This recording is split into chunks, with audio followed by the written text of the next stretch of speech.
All right. Welcome, welcome, welcome. Sports Injury Central Pro Football Doc podcast here live.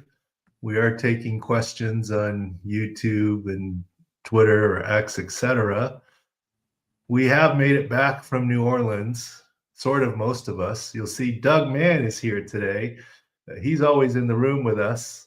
I guess New Orleans was a little too much for Taylor, so he's not with us today.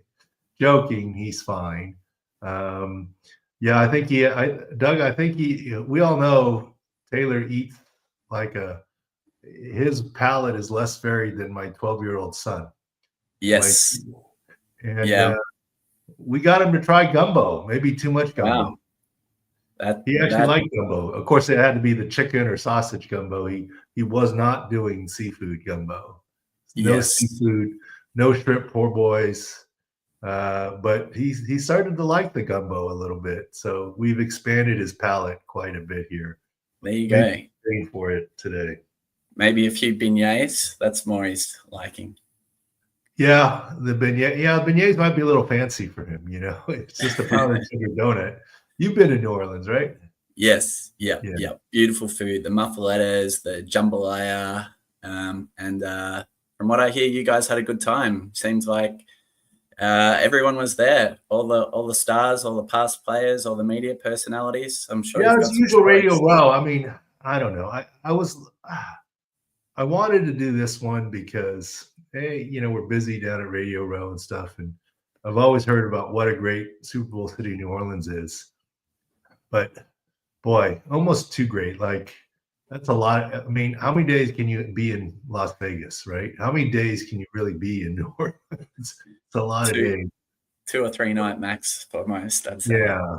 So the Super Bowls I've been to, besides San Diego, New York, Houston, Phoenix, San Francisco, Atlanta, Minneapolis, Miami. Am I forgetting any?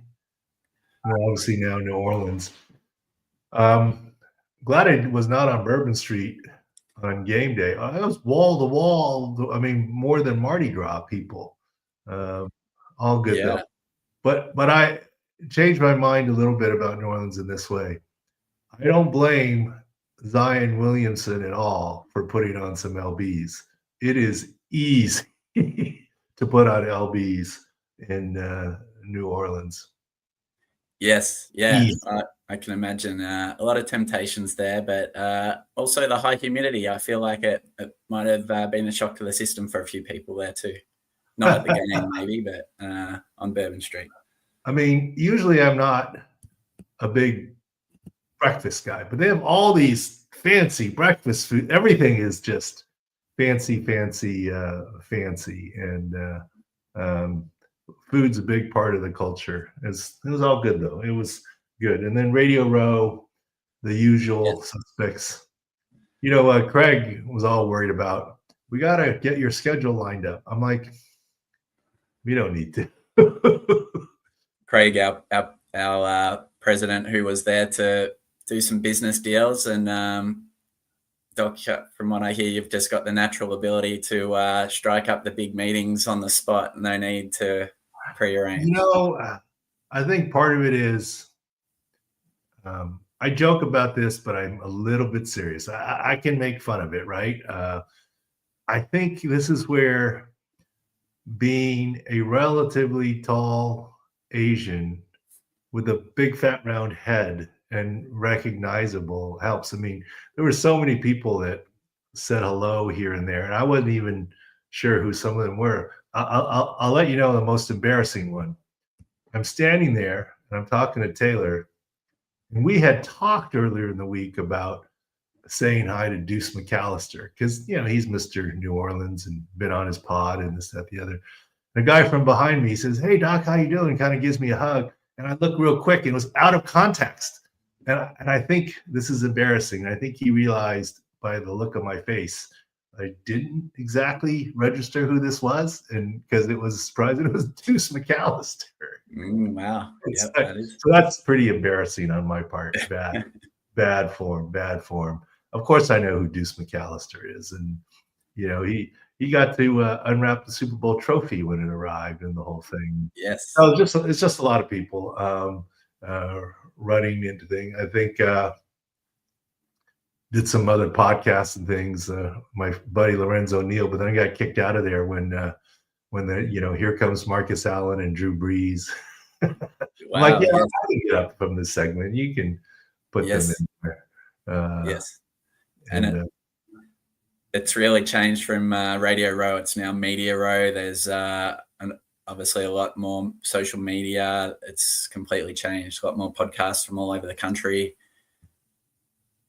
Yeah, we did some Threads things. I ran into a bunch of people. It was fun. I mean, talked to a bunch of people, most of it off the record.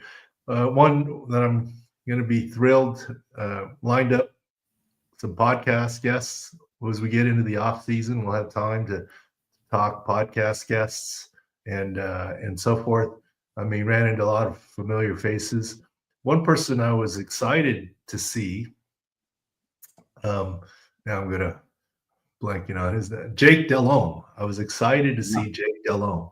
He's there doing some Panther stuff, and the reason why is I hate, Doug, going up to people I don't know. I hate it. I just don't do it. My little secret is if I see someone that I know, I'll pull out my phone and look up Twitter or X. If they follow me, I'll go say hello. It's pretty easy. It's a natural conversation. If they don't, I leave them alone because they don't want to, be hassled. And Jake Delhomme, I couldn't find his Twitter handle. I don't think he followed me, but I was like, I actually do really want to talk to him. And the reason why I wanted to talk to him, Doug, is when the Brock Purdy situation happened, Jake Delhomme was the one other example of an NFL quarterback with an ulnar collateral ligament tear. Yes. And he came back very quickly from that. And so I mentioned that to him and I said, I want to get you. He's, oh, great. And I introduced myself. And this is why I love Pat and Jim on Sirius. Everyone in the NFL listens to him. And Jake Delhomme says, oh, I know who you are from listening to you on Pat and Jim and, moving the chain. So that was fun and easy. So we'll have him on at some point in time. Yes. And talk about his ulnar collateral. And he says it was a full reconstruction, not a Brock Purdy repair. Wow. And we'll talk about that. And since we're talking sports medicine, another guy that I ran into that, let me just ask you, Doug, you weren't there. We talk about this internally all the time about the Mount Rushmores, right? I mean, who are the Mount Rushmore of, let's say, NFL coaches? It has to be Belichick and Shula and the Mount Rushmore of basketball players. It's Michael Jordan. And, it's certainly who are the others? Is it Jerry West? Is it Wilt Chamberlain? Is it this, that?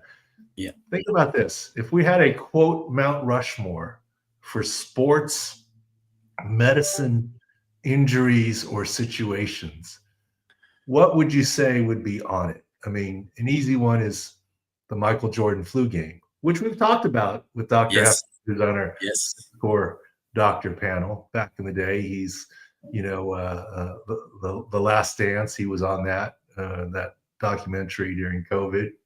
Definitely. We talked about, is it a Willis Reed moment? What would be some of your sports medicine moments? As in the doctor behind the scenes or the... Yeah, well, just some sports medicine, type moment. I mean, I'd say Michael Jordan's flu game is up there. I started asking this question around, okay. But what I'm referring to is met up with Kurt Schilling, the bloody sock. Right. Yes. That's a Mount Rushmore type. And excited to talk to Kurt this offseason. He's willing to come on. And really what happened with the bloody sock? He already said, the doc went into the cadaver lab and this, that, the other. And, it was a peroneal tendon subluxation issue. And we'll talk about that. But to me, that was a World Series. That's a Mount Rushmore moment kind of huge thing. moment. Yes. And there's a few others. Is Willis Reed part of that? Is it the Kurt Gibson home run for the Dodgers? Is that part of it? I mean, I don't know. I mean, just different things. And you know what? Someone reminded me and says they thought might be part of it is Phillip Rivers playing on the torn ACL. That's got to be I didn't think about that, but you know, I guess when you're involved in it, I don't think of it that way. Yeah, you're so close, but yeah, that's definitely up there. I think Kurt Schilling will be fun to talk to related to that. Ran into a bunch of other people. Saw old coach Ron Rivera running around there. He's doing a few things. Teddy Bruschi. Yes. Charlie's favorite guy, Bryce Young. Bryce Young, yes. Tell me about Bryce Young. Well, Bryce Young does not follow me, okay? And he was standing there, and he was one of the guys that, like, I don't want to go up and say hi to Bryce Young. I don't know him. I don't want to bug the poor guy. But what I did do, I'll try and find it. I thought I was right. I thought he would want to. I told him that I went, you know, Davis and I went to Alabama for the first game, and we had a nice tour of stuff. And I said, I thought you would want to see this picture. And I'll see if I can find it here, and I'll show you. So I showed him this picture. Let's see if I can find it here. Here it is. I showed him this picture. I'm holding it up to the screen here. Yes. This is a picture of the Alabama quarterback meeting room. Quarterback room, yeah. And obviously on there is Mac Jones, Tua Tagovailoa, Jalen Hurts, and Bryce Young is on there.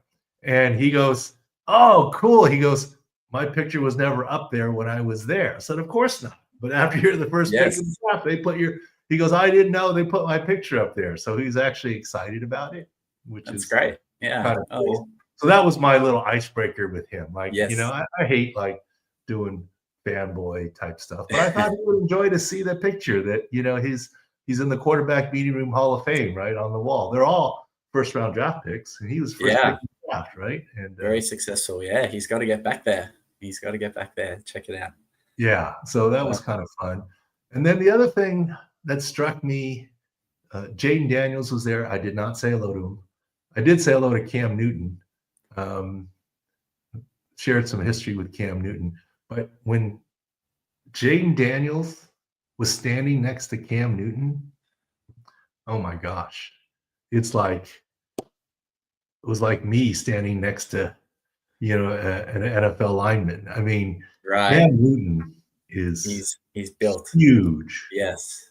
Tall, big rig. Great shape still, right? I mean, but Jaden Daniels, I mean, it's like if you landed here from outer space, you'd say there are different breeds of humans, you know? Yes. Cam Newton is huge compared to Jaden Daniels. Jaden Daniels is tallish, skinny, tallish, but Cam Newton standing next to him, you wouldn't believe they played the same position. Ran into a bunch of other people. It was fun. Ran into Chase Daniels. He lives in Rancho Santa Fe, San Diego. He'll come on the podcast. We got a good list of people. But anyways.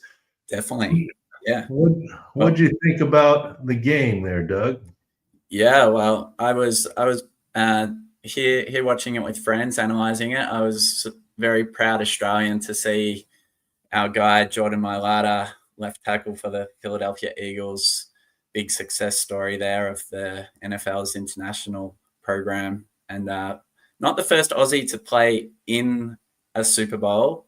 Mitch Wishnowski's played in a couple, but hasn't won the 49ers punter. So big moment for Mailata and the Eagles and NFL in Australia, where they did announce during the week that the Eagles will play a game there in 2026. So that's going to be an interesting one for the schedule and how that fits in. But on the game itself, like we said over the last couple of weeks in our previews, the trenches was going to be so important. And we saw that the Eagles D-line really and defense overall really had the Chiefs in all sorts, as we saw. I didn't think of this part, and usually I'm pretty good at thinking about this stuff, but C.J. Gardner-Johnson said, I knew that if we could ever play them again on a normal, non-slippery field, our D-line would crush them. And that kind of was the case. I mean, they didn't have any blitz packages. It was just the base 4 rushing, and Mahomes had no time. And we all remember the slippery field in Phoenix, right? It was some new grass, and 2 years ago. Yeah, 2 years ago, same opponents, Chiefs and Eagles. Yeah, the one I brought Davis to. Like playing on water. Some players had said. Yeah. Now I'm surprised that Malad is the only Australian ever. So, for a winning Super Bowl. So, okay. Well, Darren Bennett did not win the Super Bowl. Did not win. So there's been a few that have played in them. And then Jonah Williams for the Seahawks got a ring when the Seahawks won. However, he didn't play in the game. He had been out injured for most of the year. Okay.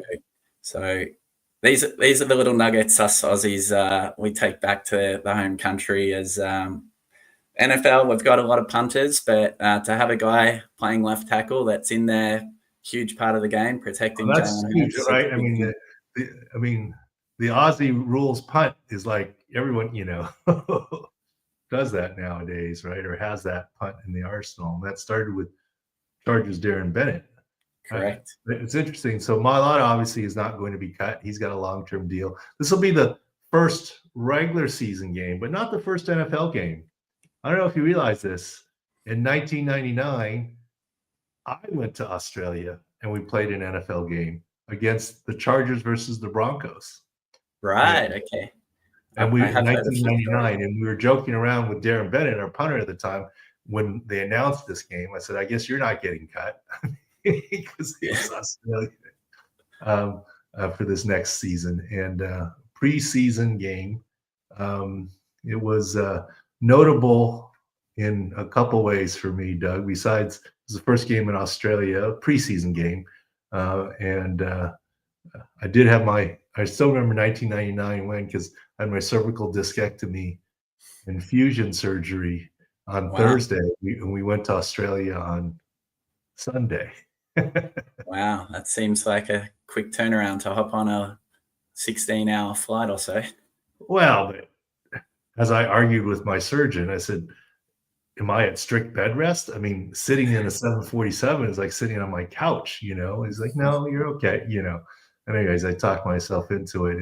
And maybe my best athletic feat ever, Doug, was that I, at one point, held the American record for the 400 in Sydney Olympic Stadium. Now, obviously, I'm not that athletic. So what I did is the football game was the first event to ever happen at Sydney Olympic Stadium. Yes. So after our makes sense. Tour of the facilities and the players did a walkthrough, I did a walk jog around the track. And, I was only a few days from my neck. I wasn't walking or running very fast. And people are like, some players are like, what are you doing, getting a workout?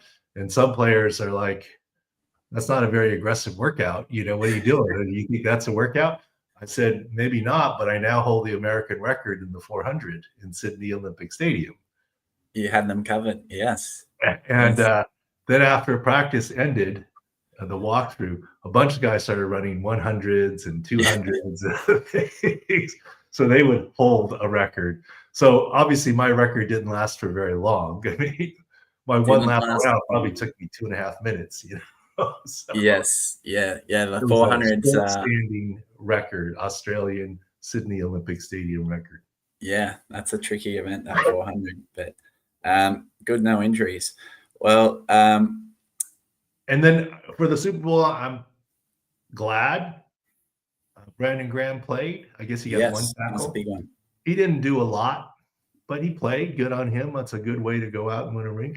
I didn't think he would play because I didn't think he could play 60 plays if the guy ahead of him got hurt. But obviously that means they really didn't love Bryce Huff, right? They'd rather have, but so he did play. Good on him. 9 weeks after his triceps tendon repair, hard to do a bench press right now and how you hold off blockers. I will admit, I did not notice the play that he played or the tackle that he made, but you can go back and look at it. Landon Dickerson, hats off to him. Game effort. They got the win, but obviously the run game was tough with Saquon, with Landon Dickerson injured and Cam Jerkins not 100%, and Mekhi Becton leaving briefly. I got a text, I won't say from which NFL head coach. This NFL head coach texted me saying he thought the Eagles were going to win all along. And I said, yeah, but I'm a little worried about Dickerson and Jerkins. And by the way, on Landon Dickerson, I still am going to be not so shocked if he ends up with a knee scope after this. Yes. But great effort. To me, he played well. He wasn't himself. But anyways, this other NFL coach texted me, what is he doing? Not playing very, he's, pussing out. He's not playing very well, whatever. And I said, yeah, but I told you he was hurt. He goes, slap a brace on it. I said, yeah, brace doesn't help a meniscus. He's like, oh, yeah, okay, I guess. So yes, good game effort, but I'm not going to be surprised if he ends up with a knee scope here. As he said when our six-course staff talked to him at Eagles at player availability, I got the whole offseason to get right. Correct. And he played and he did well. So yes, good on him. Yes, yeah. Taylor, when he interviewed him on Media Row there, it seemed pretty telling that when he spoke about how long recovery time he had, that he was going in well under full health there. And yeah, of course, and he was denying it and saying, if you talk about poker tells, when Taylor asked him, how's your knee? I'm fine. Yes. That's what he said. Nothing, I'm fine. Yes. Anyways, but he got his ring and he earned it. Good for him. Good game effort by them there. But one of the more interesting things that happened when I was down there, and I actually had dinner randomly through another friend with Mike Dunleavy, former NBA coach. His son's the GM for the Warriors. No GM leakage. We were talking about Luka and the Luka trade. And yes. I said, how is it possible that the head coach, Jason Kidd, didn't know about the trade? And he goes, he didn't buy that either. He had to have known, maybe didn't know it was finalized until the 11th hour, but there's no way he didn't know. And what I said was, the guy, the stature, if you're the head coach and you're Jason Kidd, and they make that big of a trade without consulting you, okay, I get it. The GM has the final say, but if they don't include you a little bit for your input, and it's just boom, you're shocked and surprised, I would expect Jason Kidd to resign. Not in the inner circle, yeah. Yeah, if you don't trust me as your head coach yes. to be in your inner circle, I should go elsewhere. Yeah, there's a trust factor there. Yeah, so I think that's interesting, though, Luka. I mean, I talked to some friends that one, I won't quote, but a reporter who says, I'm not a big conspiracy theorist, but this smells of a real-life major league where they're trying to tank and then move the team. Yes. Yeah. Some interesting theories came out all last week once that news broke, from who knew about it in advance. Did LeBron know about it because of agents and who Shams works for, to all sorts of factors. But the Dallas theory that everyone may have seen on social media is an interesting one, with the owners there and what their plans are for the team. But Luka is obviously he's sitting. I saw him sitting on the sidelines having a chuckle when Draymond Green missed a layup against the Warriors the other night. But Luka's health and Luka's weight is one of those ongoing questions people raise. he's brought over his own training team from Dallas, I believe. What's your thoughts on Luka's health and overall wellness long term? Well, from what we've seen out of Luka, he's had a share of injuries, but he seems to recover very quickly and play through. He does. And everyone looks at him and says, he's not cut. He's not physically imposing. I don't know. I mean, I don't put him in the injury-prone category. He's a big man. He's certainly Anthony Davis, the guy they traded him for, certainly has gotten more injuries and is injured again, I think, with a groin and out indefinitely. Yes. If Luka looked the part, and he's certainly not Zion Williamson in terms of his weight, but if he looked the part of an NBA player, I don't think anyone would have anything to say about him being injury prone or not fit. He just doesn't physically look the part, Yes. He acts the part.